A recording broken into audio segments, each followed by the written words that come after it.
when you are getting back on track, it is also about living the vision now, because when it does seem like it's so far off, it can feel overwhelming and there's never a moment of reward. Work and life harmony. It's not only about work life balance. I think that's what everybody thinks when I mention that.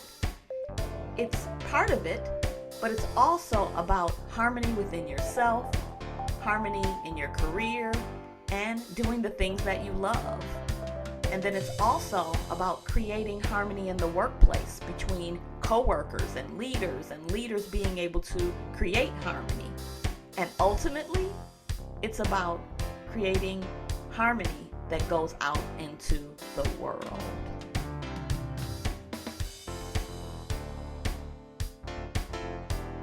Today, I am so excited to share with you the behind the scenes coaching with Lorena.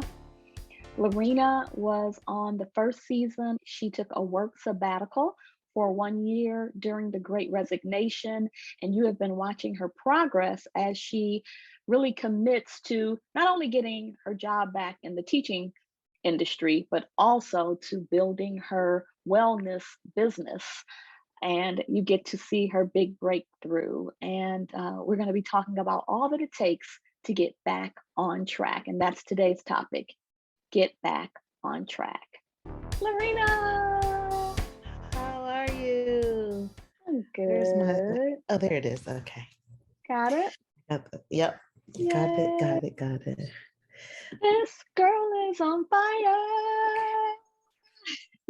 This girl is Yes. on fire. If I could sing, I would keep going, but yeah, I know. I love a serenade. Thank you so much. there you go. You look Yay. lovely. Got kitty Thank cat in the back. you. Yeah, Mhm. she's doing her thing. Doing her thing. So, yeah. Yeah. But I had it's been a good week. I can't complain. Yes.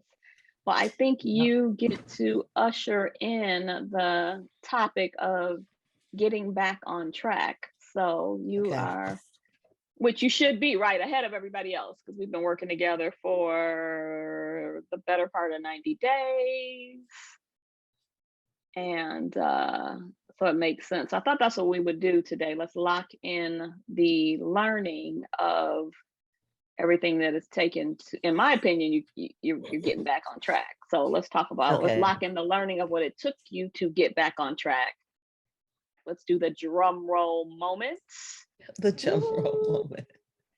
The drum roll moment. Did she change her Instagram profile picture? Yes, She this girl is on fire. Oh my goodness. And This of girl course, is I'm on like, I don't really like this picture, but fire. Kim said it represents the work that I Yeah, do. So I feel yeah. happy about that. And I do love this picture. I Thank just, you. because it's great memories. Like that was when Mm. I had talked myself into a housing for work program in Mm. Jamaica. Like that was the picture. She said, I just need a picture of you in a white top. And I said, Okay.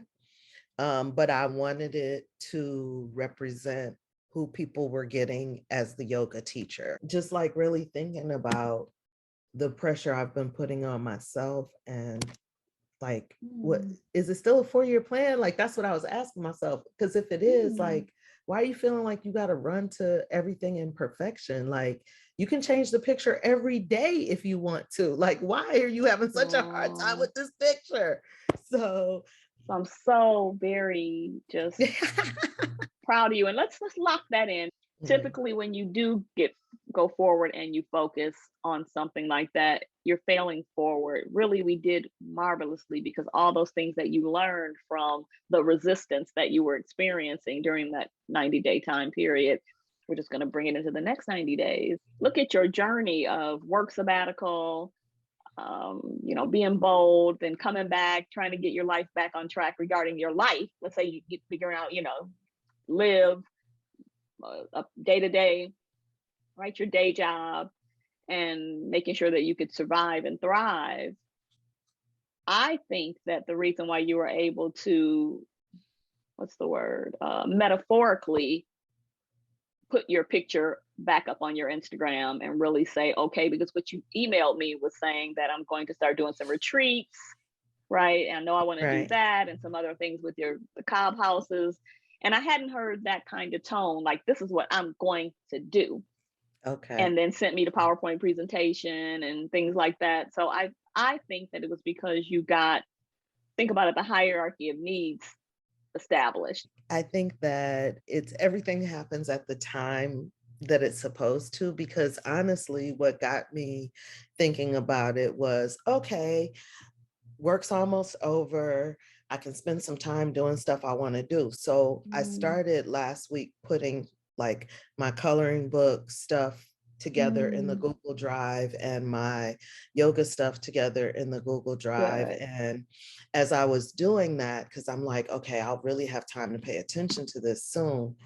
Okay. That's when I noticed the yoga retreat that I had done, because I do so much stuff, I forget about it, like the listening lab and, all these programs that I make the presentations for, and then I show them to one person, and then I'm like, oh, deer in headlights. And I just either it happens or it doesn't, but I don't usually circle back. So looking at those things in my drive, well, that was helping me to say, okay, like you have more done than you think you do. Like there's plenty to do, but I have a lot already.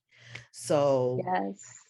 And I think that that was key was, right there, just yeah, not feeling buried under the things you haven't done and really right. starting to celebrate the things that you have done. Let's lock that in too. So number one was getting on track with your hierarchy of needs and your job. And then, like you said, also getting in a rhythm where you could have some space and the school year's over and Yes. you have a summer program. So you felt like you had a little more time. And that's a big deal to start a new position and do all the things that, that you were doing. That's a big deal. Right.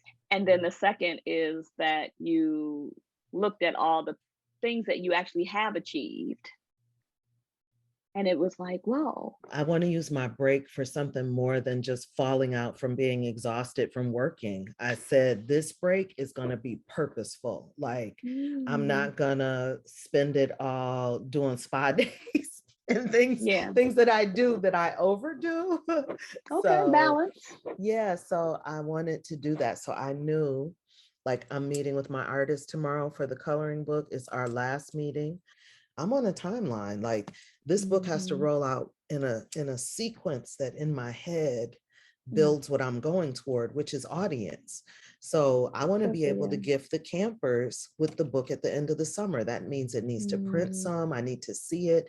I need to approach other folks with it. I need to see how I feel about it and feedback.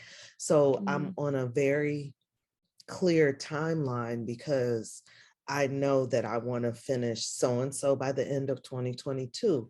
By 2023, I want to be finished with so-and-so. And so it's starting to make more sense to me without feeling like it's too huge to even take small pieces out of. And I think that's a couple of other things to lock in. First of all, you had a real deadline, or you manufactured yourself some real deadlines, which is getting you, and I'm locking these learnings in for you so that we stay on track. You know what I'm saying?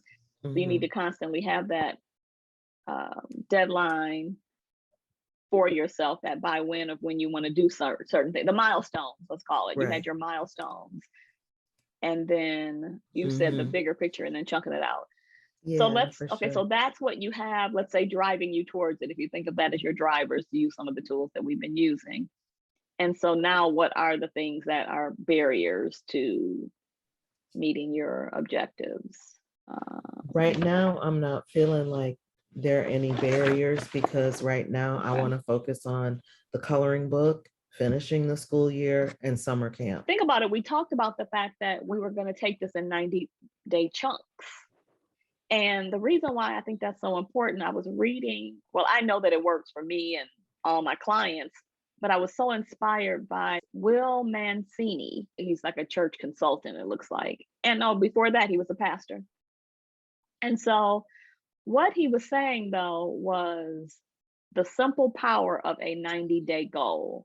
90 days is far enough away from the here and now to imply a substantial journey, but close enough that we can cross it with a solid burst. That's what he says. And he's saying there's something about the 90-day time period, a quarter of 1 year. It's like 90 days is, Seasonal. yeah, it's seasonal. He's saying it's like thank you, it's in Mm-hmm. sync with our bodies. He says Mm-hmm. it's entwined deeply with the operating system of human beings. And so he's saying that when you look at the 90 days, it's powerful because you set one just out of reach goal and drive towards it with laser beam focused. And he says you'd be surprised how powerful this is when you use this method. But here's the key: repeatedly. Right. So 90-day focus, Right. 90-day focus, 90-day focus, 90-day focus. So when I peel back what you're saying, we know you're going to do your summer program. So you got that. Right. Then you've got your coloring book, you said, correct? Mm-hmm. Which you kind of got that, but there was a third. What was the third thing you said?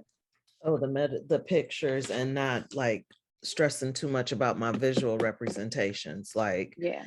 at some point I'm gonna have to get Yeah. over the fact that the website doesn't look like it used to. When you are getting back on track, it is also about living the vision now, because when it does seem like it's so far off, it can feel overwhelming and there's never a moment of reward.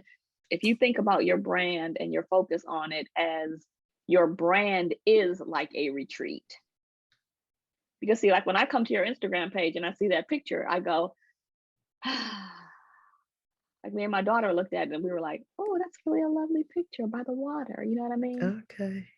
So if you start thinking about it, you are giving people a retreat by just simply coming to your Okay. Instagram page, come to your Facebook page, come to your website for a retreat. There'll be a blog there, a retreat. There'll be other things you can Okay. purchase, of course, to give you that same type of peace. So Mhm. the way I've been thinking about it, and some of the things you've been saying now, like, okay, consider this the beginning of the retreat experience, that makes more sense to me than Yeah. create a brand, because I don't really feel like wellness is a brand. I Mhm. feel like it's a lifestyle, and lifestyles aren't Yeah, there you brands. go.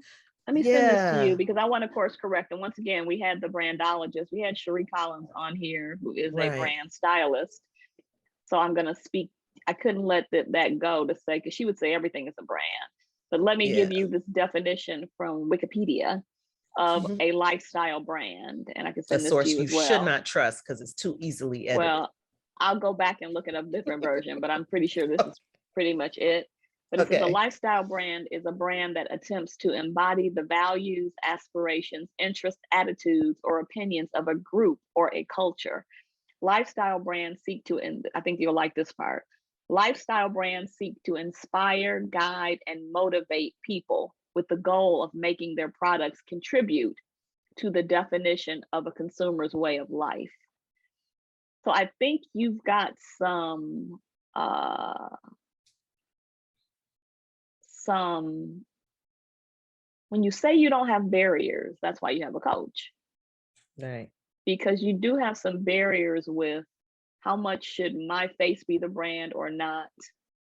You know what I mean? Mhm. Ew, those people who Yeah. do that, I don't like that. And then another barrier is thinking that you are not building a brand. And I don't think any person in marketing, look, you said once you get big, you'll hire a marketing person, right? Right. But it's about the context of seeing it. One of the big, Mhm. big breakthroughs for me, let me give you an example of my own personal breakthrough that I had to go through because I'm so mission driven and purpose driven. I would be, if not careful, on the side of the road coaching with a little, hat while people put dollars in, throwing out inspiration to people, on the subway of New York. And it's funny because I actually thought about I could coach people on the subway, like while I'm on the way, you know what I mean, to help these poor people that's just sitting here, Right. not meaning poor, but poor, like Yeah, downtrodden, yeah. like Yeah. unhappy, don't want to go to work. Exhausted. Right, Yeah, exactly. Yeah. that would not pay my bills. And I Mm. remember I worked for a company and we were very mission driven, and all of us coaches were mission driven. And we didn't oftentimes like to look our clients in the face and say what the program costs and, upsell them or, get them into another year. And I was the CEO's right-hand woman. And when he finally got through to me one day, I said, "Oh, we're not just about improving lives. We're in the business of improving lives." And it was like click, click, click, click, click, click, click. We're in the business of improving lives. Like if I don't take care of the business part, it's not going to happen. And so Right. that was my breakthrough. And I have to tell myself that every day. I'm in the business of, inspiring people, not just inspiring people. And so I feel like for you, it's to realize that peace and yoga and harmony and meditation and all of that is all under a brand. You said it best. It's not just a brand, it's a lifestyle brand. Because it's a lifestyle does not make it a brand. Yeah. I I'll don't find you some know. more Google things if you want. No, I'm going to say, Right. I know it for a fact, and I can't Uh-huh. stand my ground, except for I have a BFF that's in marketing, and that's our whole shtick. But you'd be hard pressed to find anyone in that lane. Like you respect that lane of Mhm. someone who gets you that. Mhm. We're a brand. Like I said, I can't get all into it. That's not my sweet spot, but I feel like there's a breakthrough for you in that. So here's your homework.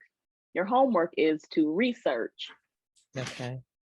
brands and yoga, lifestyle, wellness.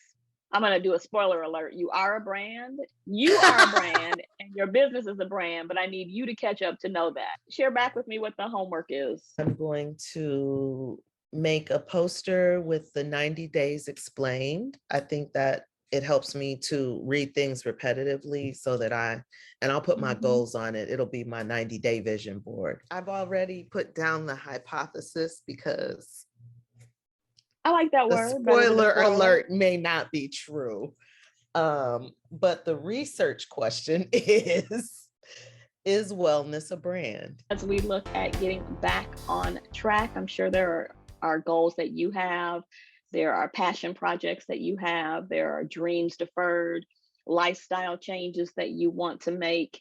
And I'm actually putting a group coaching virtual 90 days challenge together.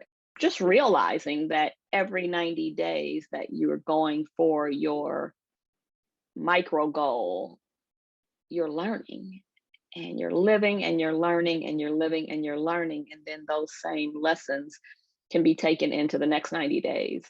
And so many of you know I have a book, The 14-Day Experiment. So if you think about it, throughout those 90 days, you have bi-weekly moments that you can stop and assess your lessons learned, really lock in what your strengths are, your weaknesses are, what opportunities lie ahead, and what threatens to derail you. If you're interested in having some structure around getting back on track, then we invite you to join us. And you can do so at kimbetty.com/back on track.